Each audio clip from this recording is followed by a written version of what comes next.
Правопреемник авторских прав крымско-татарского классика Эшрефа Шемизаде Айдын Шемизаде готов сотрудничать с Крымско-татарским театром и готов дать согласие на постановку одноименной поэмы о крымско-татарской разведчице, герое Советского Союза Алиме Абденнановой. Но только при условии заключения договора между ним и театром. В театре к сотрудничеству не готовы. Почему, выясняли наши журналисты. Любое использование авторских и смежных прав требует договорных отношений, считает правопреемник литературного наследия крымско-татарского классика Эшрефа Шемизаде, его сын Айдын.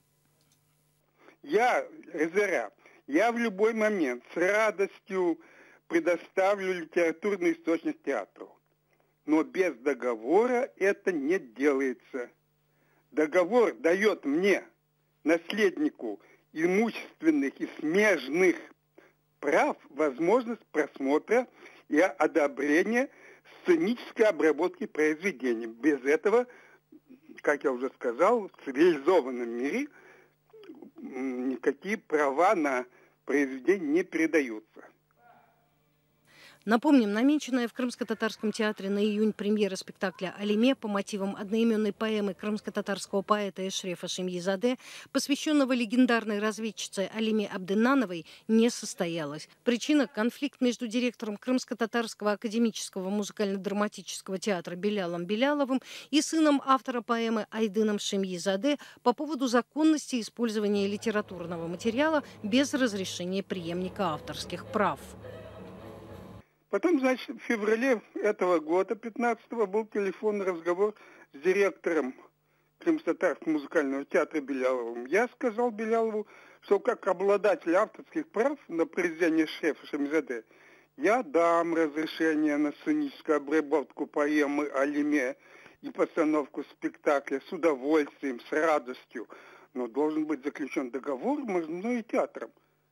Это норма. Почему-то Белялов ответил, что он отказывается в таком случае от намерения ставить спектакль по поэме «Алиме».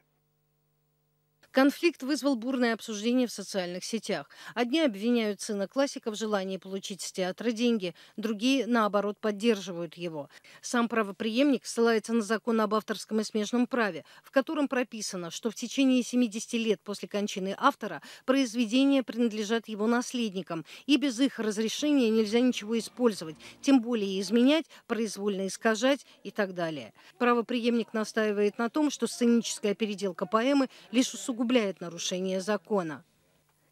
Директор Крымско-татарского театра Белял Белялов от комментариев по данному поводу отказался.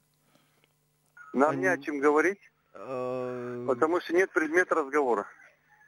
Пьеса не выпущена, спектакль не выпущен. Если он был бы выпущен, тогда нет предмета конфликта просто, нечего показывать. Спектакль не поставлен, поэтому говорить не о чем. Вот и все. Если ребенок не родился, о чем говорить? По словам бывшего пресс-атташе театра Арзы Селим, за годы работы театра таких ситуаций не было. И подобный конфликт впервые. Она также выразила надежду, что правопреемник и директор театра в конце концов найдут общий язык.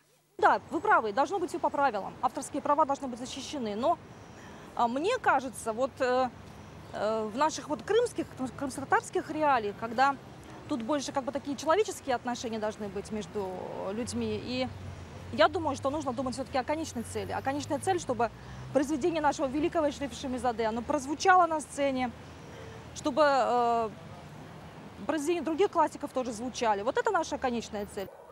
Спектакль об истории разведчицы должен был состояться 16 июня в Крымско-татарском театре. Но за несколько дней до премьеры был снят.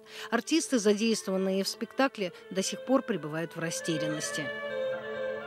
Судя по реакции актеров, конечно же, и это понятно, что это труд, это надо выучить массу текста, это нужно вжиться в эти образы, это все понятно, это все работа, которая начинается, и люди уже готовятся к ней как-то. Поэтому в этом плане актеров, конечно, можно понять. Не хочу брать ничью сторону, я думаю, что все-таки это такой надуманный какой-то конфликт. Мне кажется, что нужно все-таки понимать, что произведение должно жить на сцене. Нияра Сулейманова, Нариман Эмиров, Заман, АТР.